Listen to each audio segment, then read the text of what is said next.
Жатыр түтігі анатомиясы туба утерина немесе оны фаллопиев түтігі деп атаймыз. Түзілген аналық жыныс жасушасын жатырға қарай өткізетін жұп мүше болып табылады. Жатыр түтіктері кіші жамбас астауында орналасқан жатырдан аналық безге өтетін цилиндр пішінді түтіктер болып табылады. Әрбір түтік жатырдың жалпақ байламының жоғарғы жиегінде орналасқан. Мінекей мынау жалпақ байламы болса, мынау вот соның үстінде орналасқандығын көруге болады. Ол бізде аналық безбен бүйір жағынан жатырмен, жоғары жағынан жастармен шектесетін болады.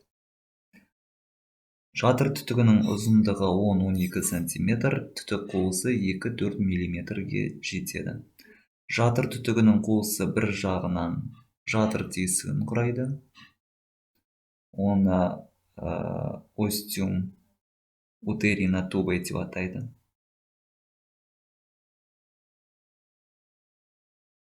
Осы арқылы ол жатыр қуысымен байланысатын болады. Сонымен әйелдердің жастар қуысы, яғни жатыр қуысы және де қынап арқылы сыртқы ортамен байланысатын болады. Яғни мінекей мына жерден жастар шығады. Ол яғни жатыр түтігімен байланысқан. Жатыр түтігінің қуысы жатырға ашылады, ол қынапқа ашылады. Қынаптан сыртқа қарай ашылатын болады. Яғни жатыр ғана тек сыртқы ортамен байланысады. Жатыр түтігінде біз келесідей бөліктерді ажыратамыз.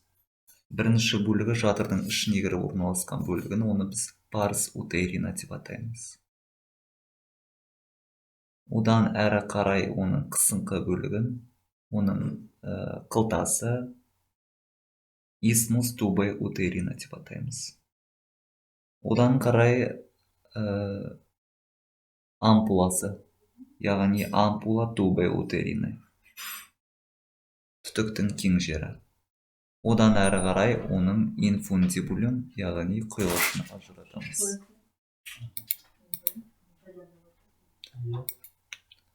Осы құйғыштан бізде шашақтар шығып орналасады. Фимбре тубы утерина. Осы шашақтардың ішіндегі ең ұзын шашағын біз атаймыз фимбрия аварика деп атаймыз. Вот сол фимбрия аварикаға аналық без жыныс жасушасы жабысатын болады, және де осы жаққа кіреді, қуысқа. Ал енді түтік қабырғасына келетін болсақ, мынау гистологиялық препараттағы көрінісі гематоксилин эозин бояумен боялған. Түтік 3 қабаттан тұрады, соның ішіндегі бірінші қабатын туника мукоза деп атаймыз. Жатыр түтігінің барлық деңгейінде де осындай қатпарларға бөлініп орналасатын болады. Әсіресе құйғыш жақта, яғни инфундибулум жақта өте көп. Шырышты қабық осы жерде эпителиймен қапталатын болады. Келесі қабық ол туника мускулярис, яғни бұлшықетті қабық. Негізінен екіге бөлінеді. Сыртқа бойлық қабаттан тұрады, және ішке қарай ол циркулярлық қабаттан тұрады. Және де ең сыртқы қабаты оның сірлі қабығы туника сероза деп атайды.